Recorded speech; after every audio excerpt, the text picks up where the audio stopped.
and Hidari with another episode of Sex, Lies, and Lawyers. We have one of our guests here. I'm going to ask him to introduce himself. I want to just keep it secret, simple and secret, actually. Go ahead.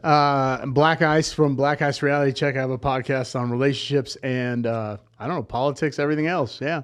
Oh, okay. What's a Black Ice Reality Check? Check means on your shirt, because I see it on your T-shirt. Because we talk about a lot about relationships, and it's kind of on the red pill side. So we focus on mentoring men, uplifting men, right, empowering men, masculine men, feminine women. We talk about that all the time, but it's kind of a bad thing to talk about these days because we get a lot of pushback from society. We get a lot of left or feminists that don't like us because we're pushing male masculinity. They don't want to see that. Or we say a woman should be feminine, and they don't want to be feminine. They want to be masculine. So this whole ideology right now, this narrative is like women say they don't need men. They can do what men can do. Men are like, hey, I'm single and alone, but I want to be the man of the house and lead the family. So we have a lot of challenges with that. So this whole podcast is on relationships, empowerment, also success in business, because I've owned businesses. So yeah, that's what we do. That's very interesting. How long you have had your podcast? It's been over a year, but I've been focusing on helping successful men, millionaires, average men for over a decade. Okay. So empowering, what do you mean empowering? Because always is a controversy that the man, they were empowered and they were just given every opportunity, and the women. What do you mean by empowering men? Because it's a misconception, or you are just trying to do something with it. That's the thing. Absolutely. So right now in our society, modern day society, the way when we grew up when we were younger is the men get married and they lead the family. That's a bad thing now. Everybody wants to be partner 50-50, right? So we teach men to be providers, protectors, take care of your family, right? Provide, protect you. But leading financially or just providing, right? Be a better man. Because leading has a definition. You can just define it and expand it. I know I'm talking to a lawyer now. It's like, I object. He's already drilling me. Oh my God. Let me get my Black Laws dictionary out. It's good you know that there is such a dictionary. I need to have him. He's like the Wikipedia. What do you mean? Define that, Your Honor. Leading a decision making or the financial making. Leading the house, providing the income, taking care of your family, right? Protecting the man of the house, the decision maker. But that's a negative now, right? Because they call it toxic masculinity. And I don't believe masculinity is toxic. I believe there's toxic people. Right? Like, for example, a traditional relationship. I don't know how you grew up, but when I grew up, dad went off and worked. Mom took care of the home. She cooked, she cleaned, took care of the children. Yeah, my mom was also the homemaker, and she was educated, but bachelor degree, but she was taking care of the kids. Traditional family. Yeah. In America, that's a negative because women now want to be, they say they want to be equal, and I don't need a man. I can work. He needs to clean. He needs to do this. So what's happening is they're breaking down the nuclear family in America. I don't know if you've seen this. You're seeing the nuclear family breakdown. 81% of single household families, the mother's taking care of the children. There's a 51% divorce rate in America, and 75% of the divorces the women are filing. We have this whole breakdown, and so men. Right now, women, when they turn 18, they have instant power as a woman. They have leverage. At 18, women are their values based on, men look at women and they look at physical appearance, right? Sexual marketplace value. When a woman turns 18, she has instant value. Men don't create value because their value is not based on looks, it's based on success, right? Can they provide? Do they have the wealth to take care of the family? Can they take care of the children, right? And so do they have the resources? And so through evolution of time as men, women have always went for resources, and a man is secure of the family. It's the same right now that the people, they look at the man as if he should be successful man, but when it gets into the family, it should not lead. Well, no, the man should lead. The man should lead, but what's happening is women are pushing back and saying, I don't need a man. I can do it myself. And they're taking on a masculine role. And by all means, a lot of men have been turning feminine, right? So this whole breakdown can go political as well on the left, right? So I'll give you an example. For instance, for you, if you weren't successful, and I'm not saying it's about money, it's about resources. Your wife wanted to make sure that you had the resources to take care of the family. And not saying that she can't work. I'm not saying that. But she's not going to, if you lived at home with your parents and you didn't have a job, your wife's like, No, I couldn't. Yes, I agree. Your wife, let's turn the roles. Your wife, and I'm not speaking to you directly, metaphorically. She's very attractive, I'm assuming. And you're like, ooh, I like this woman. She's got good traditional values. We get along. She wants to have children. She wants to be married. You didn't care about her income. No. So this is my point. So now what's happening is women are becoming more masculine. They're saying, you know what? I don't need a man. So in their 20s, where their peak is, their value. I don't know how old your wife was when you got married. We got married when we were 25. Boom. We have been together for 14 years, but we had the kids 4 years ago. There you go. But we grew up together almost. But that doesn't happen in America now. You don't see that. So these men you're seeing 90% of men are not even sexually active. Only 10% of men. These women have access to all, they have the abundance and access to all these men. They have DMs in their Instagram. They're showing their bodies out on Instagram. They're sexually showing their bodies. They have access to men. Men don't have it. The average, you're a high value man. I'm sure you make it in the up 1% income. I do, and you're an attorney. I understand what you do. You're in the upper 1% income in America. Okay, you are a high value man. Okay, so you're the object of desire. 90% of women are trying to get men of your value and stature and valor. Okay? The problem is that the 90% of the women that are trying to go after a man like you aren't acting like a traditional woman. They want a traditional man, but they're out with multiple men. They're out dating. They're showing their bodies on Instagram. They're sexually advertising themselves, right? Drinking, partying. Then they get to 30, 35, and they say, okay, I'm ready. And you come along, and you have a choice. You have a 30, 35-year-old woman that's been on OnlyFans. She's been out on Instagram. You see her IG. She's been to Dubai. She's been to Monaco. She's been to all these places. First thing you think is, what guy took you there? And then you meet your wife, who's in her mid-20s, no kids, never been married. Who are you going to choose? And has the same values, your wife. So here's the conflict we have right now. Feminism has taken over in America, and it says men are bad. Men need to be more feminine. Men need to be not matched. Men don't need to take care of me. I want a traditional man, but I don't want to be a traditional woman. That's the conflict. It's a very controversial subject among the media, even on the social media. Absolutely. What the feminism is actually. Right. Well, feminism started as a choice. It was about the choice. I want choices. I want the rights. I want to vote. I want to do this. Right. Then it turned into equality. Now we want to be equal as a man. Like men are stronger, faster. Right. I'm not saying men are smarter, but we built this world. We built the studio. We built the freeways. We built the communication. We built the infrastructure. Men built the world. That's what we were designed for. You can say the men built the world, but they had the traditional women supporting them at home, because otherwise they could not build that world. We are meaning that way, yes? 100%, yes. Because if they didn't have a family or no one take care of the kids, who could just go out and do the hard labor? 100%. Yeah. That's my point. You need that nurturer at home. You need to keep the balance. But see, if you say right now, if you had 10 women in this room that came on this podcast, and they said, hey, you said, here's what the marriage should look like, and you told them exactly what you have in a marriage, you tell them it should look like this, 9 out of 10 of those women would be upset with you, because they'd be offended, because you're saying I can't do what a man can do. You see the difference? And so what's happening is by 2030, 50% of women will be childless and unmarried in America, because the nuclear families are going away. There's no value.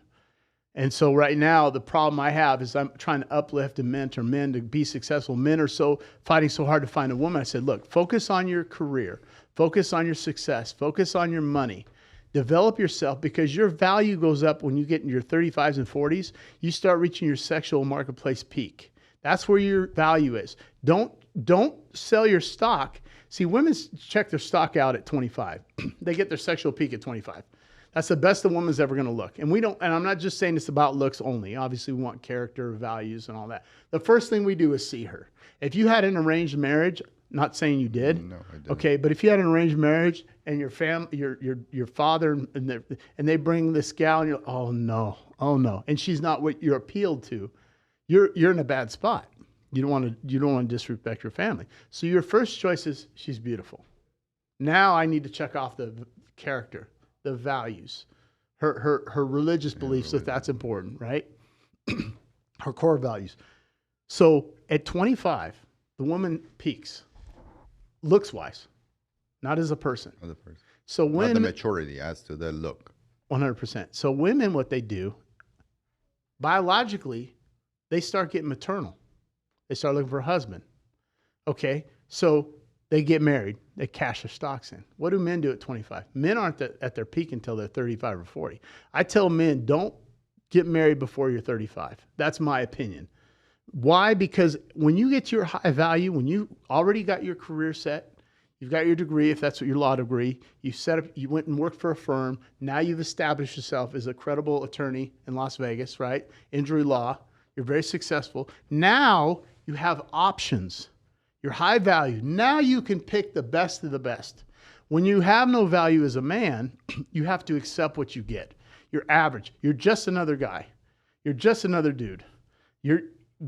Because all day long, a beautiful woman right now, all day long, she's getting 20 to 30 DMs in her inbox. What makes you different from them? Before it was about money.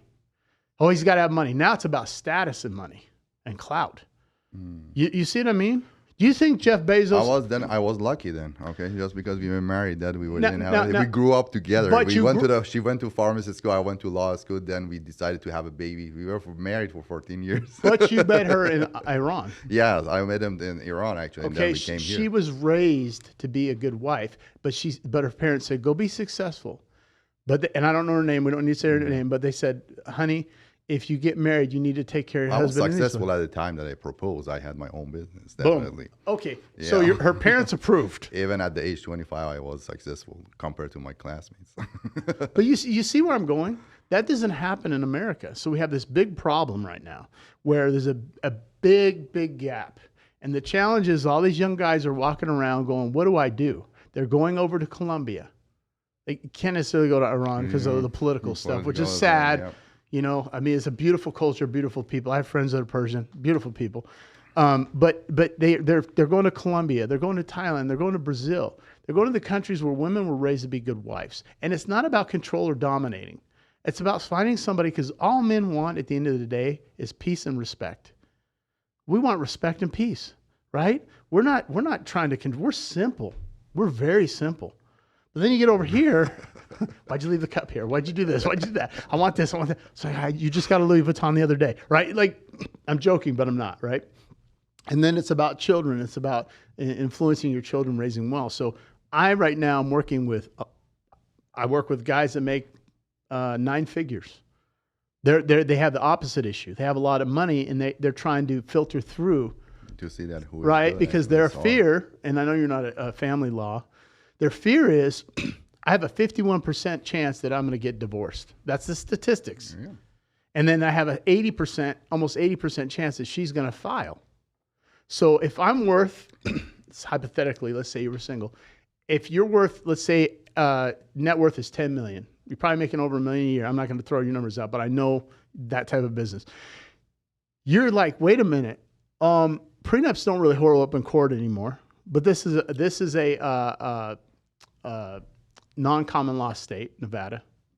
I do my research. It's community estate. Is everything 50-50? But if you don't get married, it's a non-common law marriage state. Yep. So if I'm worth 10 million, you cannot consider it as a married if you live under the same roof. You have to have a marriage certificate. Right. You have to register it. But other states are different. Texas, no. Texas, if you live under the same roof, you hold yourself as a family. God, I'm glad I got an attorney here. You are married, possibly more than a certain amount of time, and how you hold yourself out there to the public. Facts. So now they're going, Davrick, I have a problem. What is it? I want to get married, but I'm afraid. Because they don't want to put their fortune at risk. Because it's not really 50-50 when you get divorced. It's 50-50, and then spousal support, children's support, and then they get the house, right? And now you're living in a crappy little apartment or condo, right? Yeah. Depending on your income. So that's kind of what we're dealing with. And so I mentioned those guys, and then I mentioned the guys that are making $30,000 a year that are trying to come up. How do I said, be in shape, take care of, first, muscles, frame, and game, take care of your fitness, take care of your money. Don't focus on women, right? You don't need to do that. They'll come, right? Like Scarface. First you make the money, then you have the power, then you make the power, then you have the woman, right? That's the point. But right now, these younger generation men, they don't have the accessibility to women. They're getting passed left and right. Because as men, we accept, okay, look, if I'm short and overweight, I've accepted that as a man. I know what I'm going to get. But every woman out there thinks she's a 10.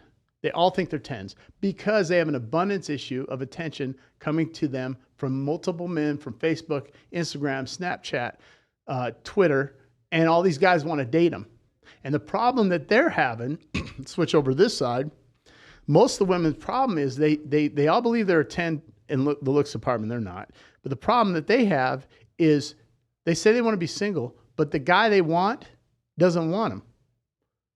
I get all kinds of guys that want you. You have no problems getting a guy that wants you, but you have a problem keeping a man. Because the men they want don't want them. They want women like your wife. They want the traditional woman. And then what happens? Through their 20s, they're out at Wet Republic, right? We're in Vegas. Yeah, I've never been there, but I saw the picture. Right. But you know what I mean. They're out and about, and then they hit 30. We call it the wall. Now I'm ready. Well, wait a minute. That guy you wanted's already married the 25-year-old. And you might have a kid, maybe 2 kids from 2 different guys. Well, I'm a 10. I deserve the best. And so they hold on to that. And then they turn 40 and 50 and they end up on TikTok crying about they bought into the feminist ideology that they believe that they didn't need a man. And now they're lonely watching Notebook on Netflix with their AM PM Mini Mart wine and their cat. And they're alone.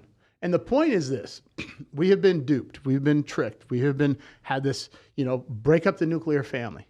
Because what happens? They don't need a man, because what happens is the government is their boyfriend. They take care of them. Here, we'll give you some money. You need a Section 8. You need this. You need that. That's extreme, in my opinion. That's extreme way of the feminism. But usually, because I do employment law, but I deal with that situation in the California as well, that women treated sexually as to the employees sometimes. That's a part that I had problems, actually. When I'm representing the client, I see the employer, they just keep the employee just as being appearances is good, actually, rather than anything else, and then treat them differently. And that's an issue that that it should be based on the I had a case actually that in that case, let me tell you that the man was not favored, actually, because he was just doing the work, and the woman was just kept because a little bit of the favoritism. Yes, it happens. I'm not saying that it's not happening, but most of the time is the opposite side, that the women are materialized or for the look, or they are abused they not abused, they were misused, actually, or they are just giving bad treatment or a good treatment just because they are rejecting something. I've seen it. That's the reason I'm saying. But it's not it doesn't go to feminism, actually. It's a culture has been changed a lot before. Well, let's talk about compared to 20 years ago, that they were doing whatever they wanted at the workplace, and the women, even they were not allowed or talking about it. You know what I mean? Or abuse or something. I do employment law in California as well. So let's talk about that, because I've been a recruiter for 28 years. And so the problem I see right now is this whole DEI issue going on, right? The DEI score, diversity, employment, inclusion. And the problem I have, and feminism is rampant in corporate America. In tech space, it's like number one. It's almost too far to the left, where I have issues. And here's my problem. I'm black and white. Okay. They just made it unconstitutional for affirmative action in colleges today. Right. So I'm all about equality for opportunity. But I'm not about equality for the outcome. Equality to a start, the first ground to a start, but not whether you finish it or not. Right, actually, because you get to somewhere. Because you have to start at the same ground and the level ground with the other people, rather than the same outcome. You're saying that. Yeah. Right. So what I'm seeing in corporate America now, especially in the tech space, that's where I live. I've been a tech recruiter, and I in Texas. No, a technical recruiter. Oh, okay. Okay, since '95. Since 1995, Okay. I've had 3 agencies, right? And the problem I have now is that when you go to apply for a job, the first set of questions after you send in your resume, and I got pushed to this direction. What's your gender? What sex are you? And the DEI score has to be high from the ESG, right? Because there's a rating. And the DEI is, if your score is not high enough, you're going to lose your funding. And so what happens is they're forced to hire, not because they have to, but also because I believe they want to.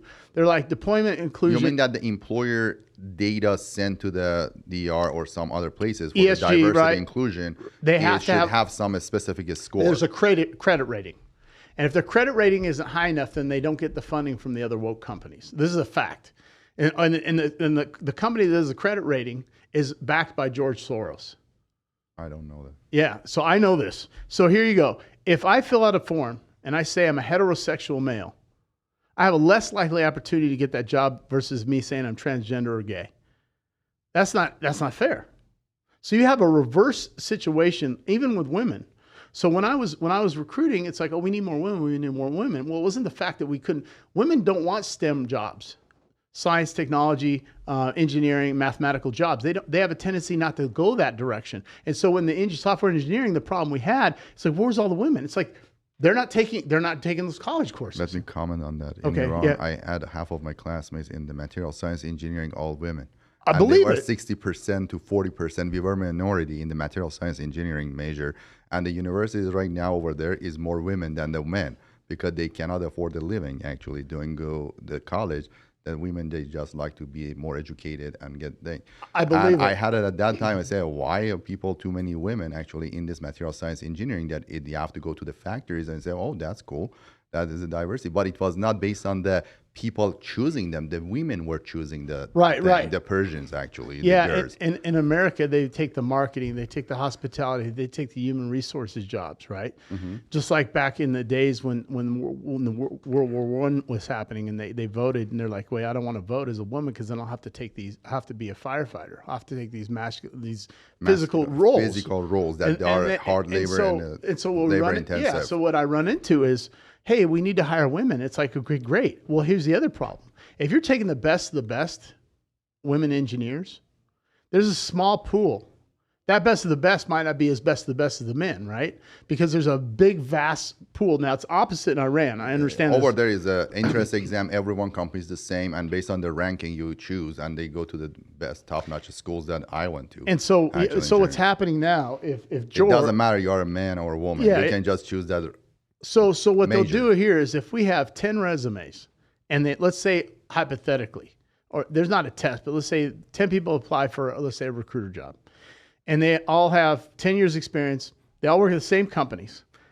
What's going to get the person the job? Not the interview. It's going to be the gender preference, then their race, and then their sex, right? So it's leaning towards this whole wrong number. It's not fair. It's not equal, right? And so when they talk about equality, I see that comments a lot on when something happens on the events or something, people trying to say such a thing and say that's because of affirmative action, because of that. But it's a very, very controversial, but at the same time, there are a lot of factors involved in it based on what I see. Sure. You cannot say that all those people that they chose in the industry or the big corporations, they are not qualified. No, I didn't say they were qualified. But of course, there are some people that are possibly not qualified. And you are a recruiter. I was not a recruiter. Yeah. But I never, in my recruiting the lawyers or the people in my office, I have 50 employees. I never consider that. I say you do the job or you don't do the job. But I don't care you are transgender, gay, or you're lesbian, you're male. I agree 100%. My office is like a United Nation. Okay, when you right. But I understand what you are saying because the bigger corporation now they have a credit rating. That's a reason that possibly they have to do it. I didn't know about that. You don't have this, so you can hire. You are not that big. And I don't want to get it twisted. I'm all about hiring the most qualified person. I don't care what race, color, gender. I don't care. Yeah. I treat everybody equal, right? If you want to, identify as a dog, great. I don't care. A frog, whatever. Let me tell you something interesting. When it comes to the gender, at that time there was affirmative action to enter into a law school, yes. But when it comes to the affirmative action, the Persians are considered white, just for information. I didn't have anything. Not at the TSA airport, actually, for cavity search, but as to that, we go down that road. But as to that role, we were white. And then I made a joke. We couldn't just check mark anything else. Okay, so I'm out of the affirmative action. Oh man, but you know, and if you want to get technical, if we all came from Africa, then we're all black. Okay, yes, exactly. Am I right? Go argue that. Who was that politician? The lady that said she was Native American. She was like 3%. Who was that?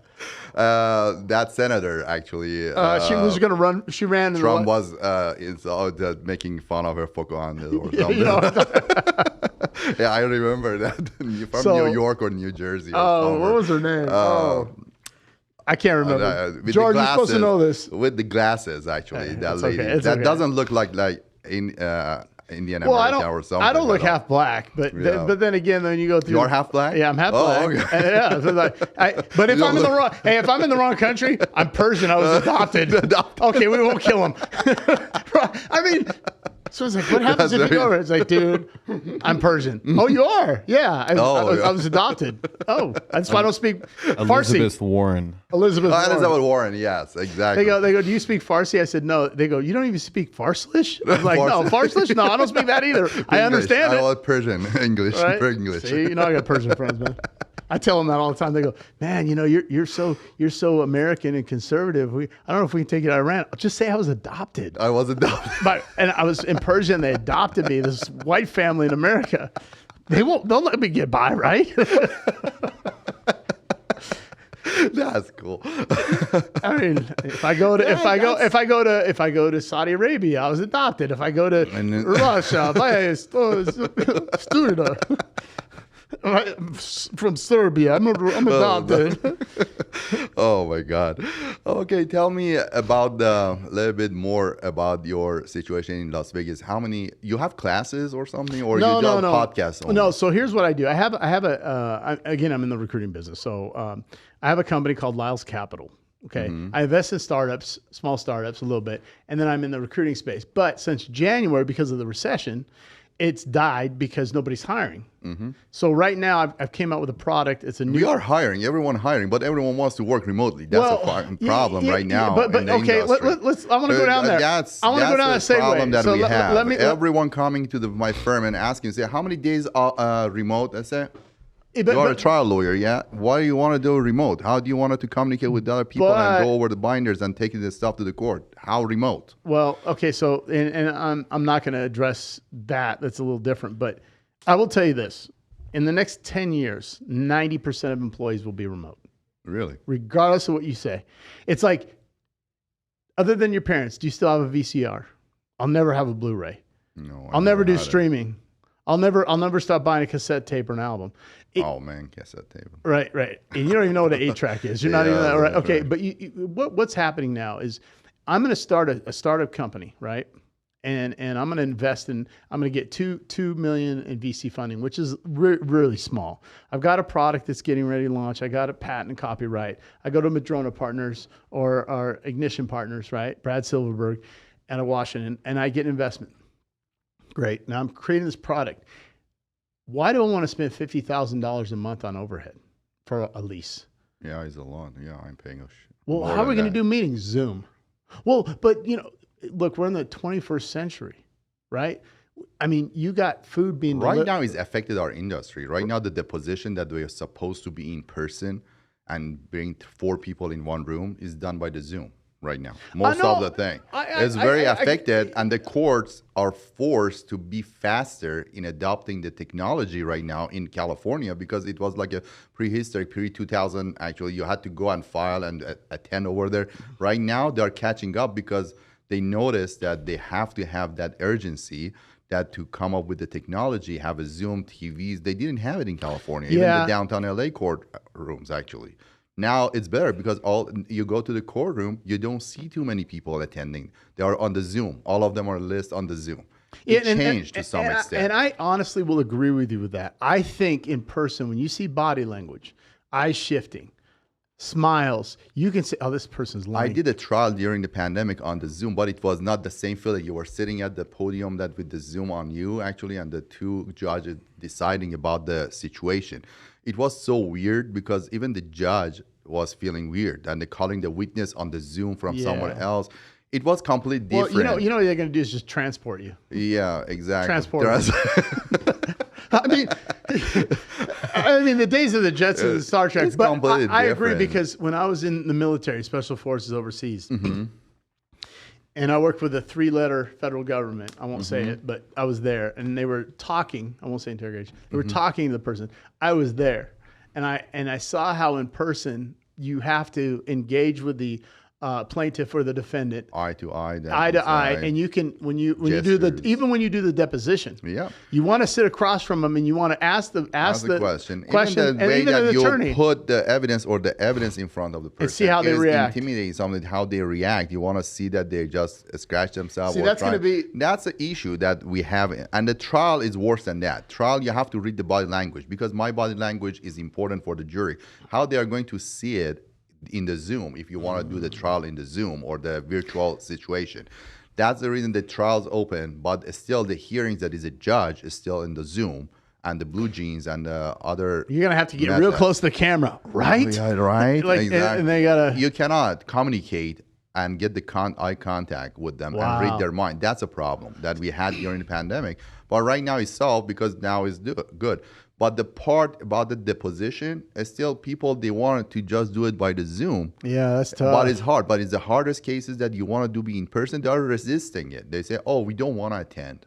I say, that's not a rule anymore. And then they say they have COVID. They try to avoid it. And so they delay it. So do you feel like it's been longer for your defendants to get money or? Yep. It was longer. Yes, it's longer because the courts were closed for 2 years. There was no trial. There was no imminent trial deadline to just catch up. How many new cases a month do you get? Just can you say that? Around 90 to 100 actually.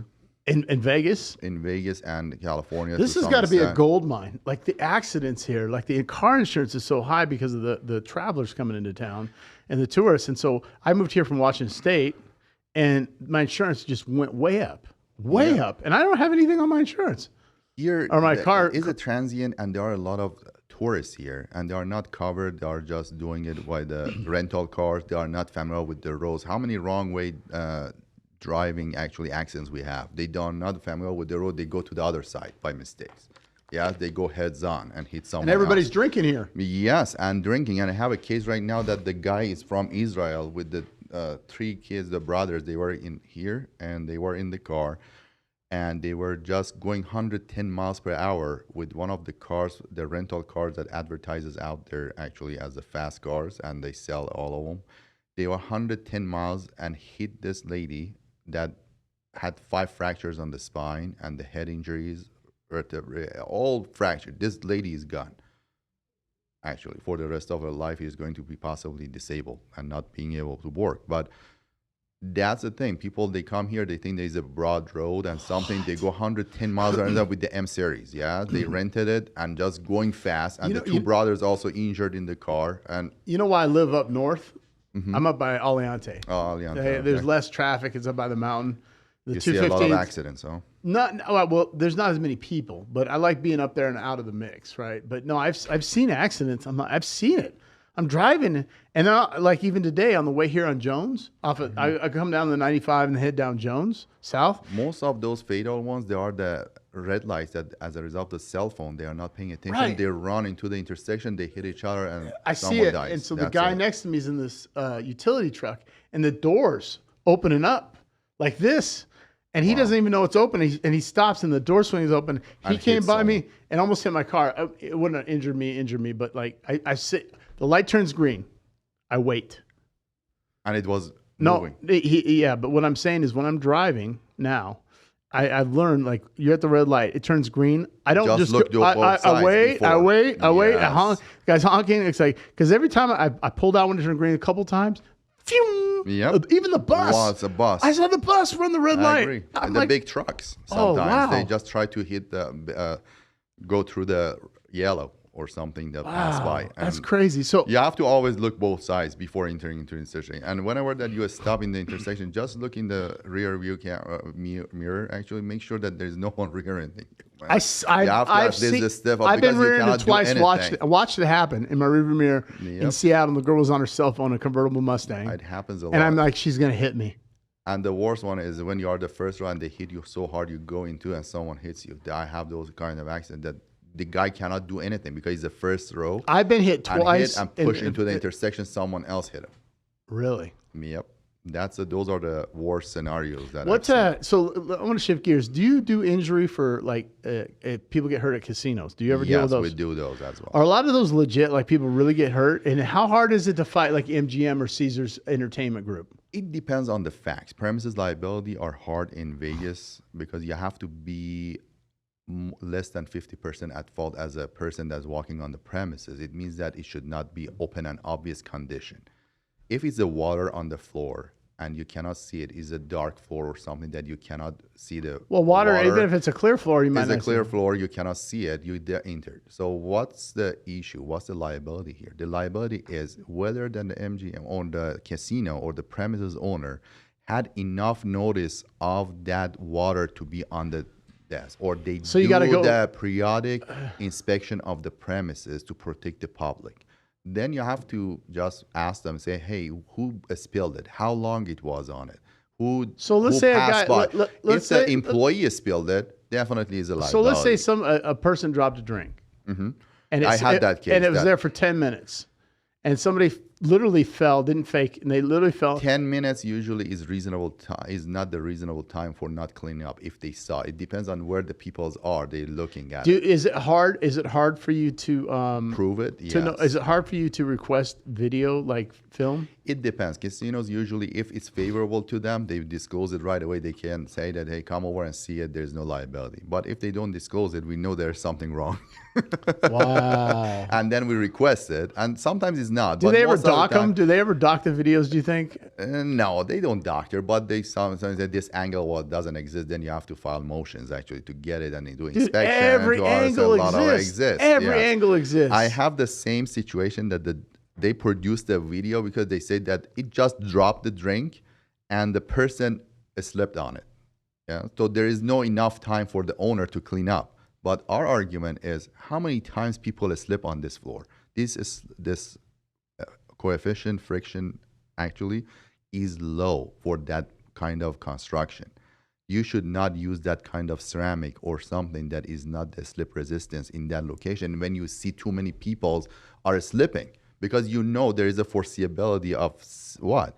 That the drink is a spills and the people walk on it, they hit. How many times people should just break their leg and arms till you change the flooring or put the carpet on it or change use another material? So sorry, I'm going to ask another question. There's no notice required at that time. I'm curious, and you don't have to disclose this. Yeah. What is the biggest suit you've won in dollars?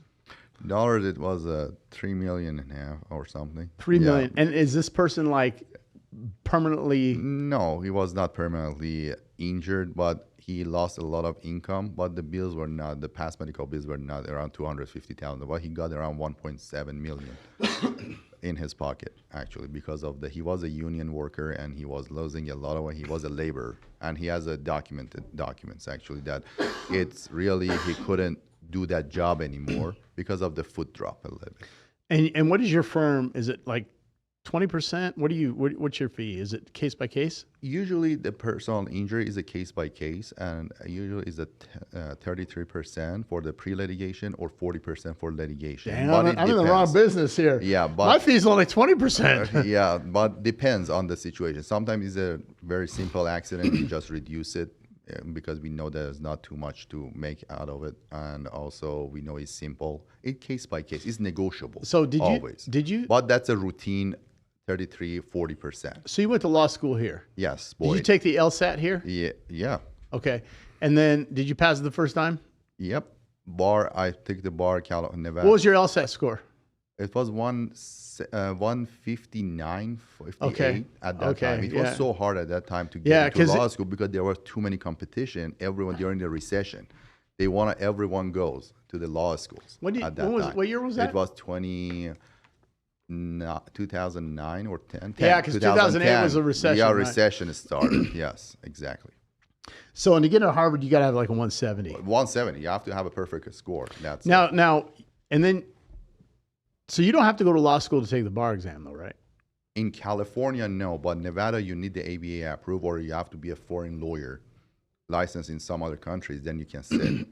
But in Nevada, if you are in California, if you are trained by a judge or a lawyer for 5 years and report consistently, then you can sit for the bar. Or you can go to the correspondence school in California, or you can go on the campus, California approved bar schools. You can sit for the bar after you get a J. You can sit for the bar in any form or shape in California. Nevada is harder. How long is the LSAT test? How many hours? Is it an hour or 2 hours? Bar exam or LSAT? LSAT is the exam to enter the law right. school. How long does that exam take? I don't remember. It was a 4-section at that time. I don't remember, but it was long. Wow. It was fast and long. I know somebody got a 172 on that thing, and they didn't get into Harvard. They didn't get into Harvard. Usually, Harvard, you have to just get the perfect score out of the 180. Well, they said that, what was it? There's like 3,000, there's so many applicants. Like, it's just. And your GPA matters, your everything matters, your resume, where you extern, your commendation letters. There are a lot of factors. Pedigree, right? Yeah. Wow, that's great. So how long has your firm been in Vegas now? Around since 2014. Yes. Wow. Yep. And you have 50 employees. Yeah, 50 employees, 60 with Nevada. Okay, that's it. Yep. So do you have any plans to like grow? Are you growing bigger? We already have a California office as well. We have 10 lawyers over there that work. And you guys just do injury and in California, we do injury, lemon law, and employment. In Nevada, we are doing the personal injury. Okay. Are you going to expand here? Medical malpractice? Yes. Yep. Wow. So is that a tough one to prove, medical malpractice? Yes, those are. It depends on the situation. You have all kind. Sometimes it's hard because it's a cancer or misdiagnosis. Sometimes it's just really person left something inside the body. Yes, it's not the rocket science. You should not leave something inside the body. There's my lighter. That's my lighter. That's my smoke. Oh my gosh! So it depends. So, what has the injury laws? And I'm not just asking you these for the podcast purposes, but I'm really inquisitive about it. Has there been more injuries during the recession? I still think we're in a recession. I don't buy this crap we're going in when we're already in one. But is there with the COVID? Is there a lot of injuries happening now, or was there more last year or the year before? Overall, the number of the accidents are lower because the commute is lower. Because people are working remotely during the recession. That was the only time that during the pandemic, we were affected. And this field usually is not getting affected in any form or shape. But there was no car on the street. So you guys, your revenue. Yeah, we just had the shortage of the cases and going down, and then all of a sudden it started going up. And right now, compared to before the pandemic, definitely is lower, at least 20% lower, because the commute and transportation system is lower. People are not working. They are attending the schools remotely sometimes. That culture of the work has changed. In the building in California that we have in the high rise, 50% is vacancy right now in the high rise that is 20 floors actually. Yeah. You have a vacancy. We have the LA office. You know, it's interesting too, because I was reading this article. Because the banks, they're FDIC approved, right? Insured. Most of their investments, the majority of their credit rating was on office buildings. Office buildings. Now San Francisco has a problem. 40% vacancy rate. Yep, it's true. I can tell because in my building only, or the buildings in LA, I see that there are no cars coming into the buildings actually in the high rises. What part of LA are you in? We are on the Wilshire in Normandy. Oh, okay. I know where that is. Yeah. Citibank building. Yeah. Okay. But there are too many vacancies, and people, they left property and they are not coming back. Yeah, I was just in Beverly Hills. Beverly Hills retail stores are empty. Have you seen that? Beverly Hills. I was like, what the heck? You go in and you see that all of them is for lease. All the rodeo and next to the rodeo. Could you imagine if you owned an office building now? Could you imagine? You were just out of luck. You know, but most of these people, they purchased those during before that it was lucrative, and they refined it. But people right now, I feel aren't spending money. The consumer spending is down. Wouldn't you agree? They are down compared during the pandemic. During the pandemic, it was high. They were just making money. I Because don't they know. got they got the grants and the the loans. There stimulus are checks. infusion of a lot of money in the market, but right now is lower, definitely. Wow. That's just crazy. So yeah, man. Because But we were affected by the pandemic as a personal injury lawyer because mostly and the medical malpractice went up actually, and there was a well, because more people are more depressed, they're people having problems. yeah, but there was a mandate that prohibition on the medical malpractice if the cause of the death was COVID. Yeah, You but couldn't sue. Everybody was Everyone saying that it was a So COVID, and it was hard to distinguish the cause of death. Do you think that you're going to see a lot of people coming around? I didn't get the shot. I got the first shot, but I got the COVID first, and then I got the shot because it was so scary for me. I was bedridden for a month, actually, and I couldn't go to the office for a month. I was almost dying. Do you think that there's some side effects that people are suffering from the shot? I get a lot of calls. My website is the first that comes up on the nation as to the vaccine injuries. And can you fight that? I see it, and you can. I'm not doing it because it's too formalities and it's too difficult to prove it actually. And to go to the vaccine court, you have to be qualified. But some people they are doing it, but it's too hard. There's a vaccine court for it. I don't know if you can speak DC, on this. There's a specific. Can you speak on this? Do you think it's affected people's health, or can you even say anything? Definitely, there are side effects that we are seeing it there. We get calls as to the stroke, as to the disabilities. There are a lot of issues, but that's but it's they say speculative. that it's not a speculative. They are saying that it happens. They are not ruling out. They say no, it never happened. All the vaccines, even the missile vaccine or the other vaccines, they have side effects. That's the reason we have a vaccine court that pays out. It's not a jury trial or the medical malpractice or product liability. It's a vaccine court.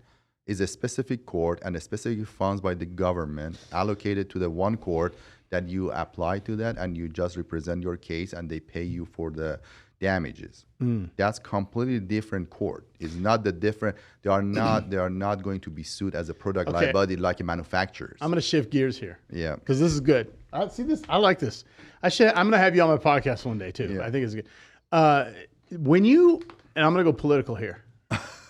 See, we didn't even talk about religion. We should go sex, lies, and lawyers, right? Okay, yeah. Politics, life, and religion. Do you feel that because when the economy's good, more people spend money, more people come to Vegas, more accidents? More accidents and also more impairment, actually, marijuana. Okay, so do you feel that when Trump was in office, marijuana wasn't legal here yet, though?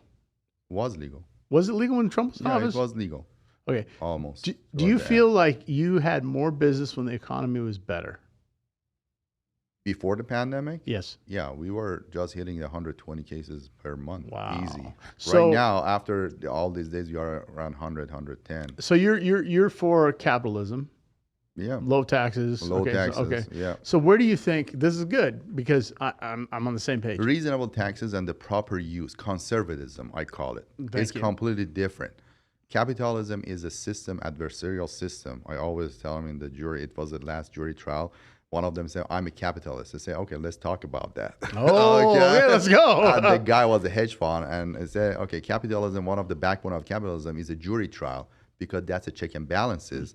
Because whoever that is weaker, it goes out. That's the reason it's a controversial, and the adversarial system of the legal is designed like that to match the capitalism of the United States. That's the reason we have the courts that the both sides should fight. It's not like the European civil law that you go by the code and get the compensation and go. You have to fight to keep it up, and the value of the people are different based on the economy status. But it doesn't mean that the life of enjoyment of that person is when he is doing some very cooking is for some person who doesn't have that much money, or baking bread for the family is so enjoyable for a person that doesn't have that asset. But in the eyes of the person who is a golfer and a rich millionaire, that's going to be ridiculous. Are you going to judge this two and put the same value on it? Yes, the jury is going to put the same value on these two, because this is so important for this person as a person to provide for the family, and enjoy the family by baking a cake or the bread for the family and enjoy it. Yes, it's the same enjoyment that you get when you get on the golf course and play 2 rounds, actually. So these two, monetary, if you want as a jury to give the monetary value to the general damage and loss of enjoyment of life, you should not look at the wealth. No. But when you come to the income loss, then you have to look at the wealth. You see how much is a contribution to the society and your family. You were making millions for your family. Now you are not making $1 million. Therefore, you are dead. That person is a 20 multiple 1 million is a 20 million loss of support of the family. Oh, when you're doing when they're doing the calculation of the support. But as to the loss of enjoyment of the companion or something, this companion is equal to that companion. In this hobby of the baking a tostada is the same as the playing a 2 round of a golf. Now you have a broken leg and you cannot do it. So that thing, it should not be judged based on the wealth. But when it comes to the loss of the support, it should be judged based on the wealth. Do you feel like this and the contribution to society? Do you feel like free enterprise in America is a good thing? Like the opportunity to own your own business and is that why you guys came here? I came here. That's the thing. So is Iran socialist or communist or what kind of? He's an Islamist, but they are capitalists. But there's a favoritism and there's a monopolized by the government. It's like in Venezuela and other places. So that's more socialist then. Yeah, that's it. Okay. Yeah. And so you came from, would you say, and I'm not trying to speak bad about Iran, but you say it's more of an oppressed society for certain people, or because you're not? It's a completely different situation. That's a law over there is a civil law. It's not the common law. Common law, let's focus on that capitalism that you said, that why we have a capitalism, because it's designed like this, but to just it grow the better, and the one that they are not succeeding and they are not efficient, they go out of the business. But as to the people, we try to protect the people in the society by putting some safety net, like the social security, and not to be completely capitalism. Because if you are going to completely capitalist, you are going to so brutal, and the people are going to be smashed, and the working class is going to be die. That's the reason we created, after the World War II, actually, we created a social security as a safety net for the people that are going to run out because of the misuse and the mismanagement. You know, it's not because the system is bad, because they are just taking a lot out of the system illegally, or by the lobbying and all those things, distribution to some people they should not be entitled to. That's a way that it goes to be depleted. And by the time that I'm going to be retired, I don't have any social security, most likely. I'm not relying on it. You got investments. So that's a situation. Capitalism is a system that is working, and it was working in the United States, and built the United States faster than anywhere else on the earth. Yes, because you see that from 1850 or something, this country was built all the way, and it was faster than any other countries in development and the technology and the invention, new methods, everything. Why we are succeeding? Because it was a capitalism, and there was a motivation by the money for the people. But how much, always is a moral argument, and say how much the money is important, like the creating a cure for the AIDS or the HIV versus a vaccine that is preventing. Which one is more lucrative? Which one is they are going to choose, actually, as a capitalist? You see, it's a very very controversial situation. It's a big pharma. How you have to, in all fields, is like that. Do you believe? So obviously the election's coming, right? And are you a Trump supporter? I'm always registered as an independent since I became a citizen. Okay. And I never favored any party. I always listen to see that which one is going to do it exactly. And who did you vote for last time? Can I ask you that? Last time it was because the first term I didn't vote for Trump. The second time I voted for Trump because of the situation. Right. But and I'm happy I did it, because I don't see it a little bit that is how it's managed. But that's something that people, they say, oh, you are a Republican or Democrat. No, I'm not. I use my own measurements and the thing to see that how they are operating. You're too much of an attorney. I said I cannot. George, he's a lawyer. He's like, you cannot say that you are a Republican. I try to push him in a corner. He's like following someone blindly, or no, right. You have to balance it. Say, is it Trump or is it something else? The agendas, the things. So what has to happen to make things better? What do we have to do? I mean, do you think that Trump can come in and help us? At this moment, I really don't know. We're a mess. Really. Would you agree we're a mess as a country? He's a mess, and he has a lot of problems right now. Well, he does, yeah. Know. And those are self-inflicted problems to some extent. Some of that stuff is some of them they are not, some of them they are. Right. So that's the thing. That's the political, issues that always they come after you. Anyway, it doesn't matter you are a Republican or a Democrat. If you have a past, everyone has something. They come after you. They try to do something with you. They make a huge deal out of it. Sure. But how you manage it, that's the issue. But at this moment, I don't know who the final candidate is going to be. Is going to be Trump, DeSantis, or the other side is going to be Biden or someone else. But you have to see the situation at that time, what is more important to the society and what the issues are. And what is important for me as one of the voters. It's not something you say, clean cut, I go with Trump, I go with Joe Biden, I do this, I do Democrats. Possibly I vote for non-partisan. I don't know. But nonpartisan is not going to. Yeah, exactly. So and it's an college electoral vote. Yeah, so that's it. California has the biggest vote. New York has it. Texas has it, actually. So they are going to influence the election all the time. So how many electoral votes does California have?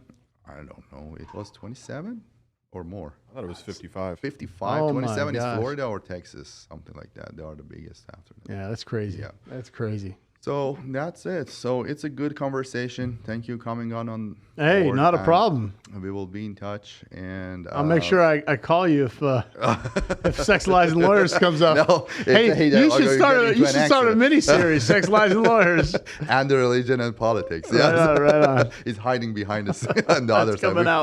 We flip it. It comes. What show am I on? And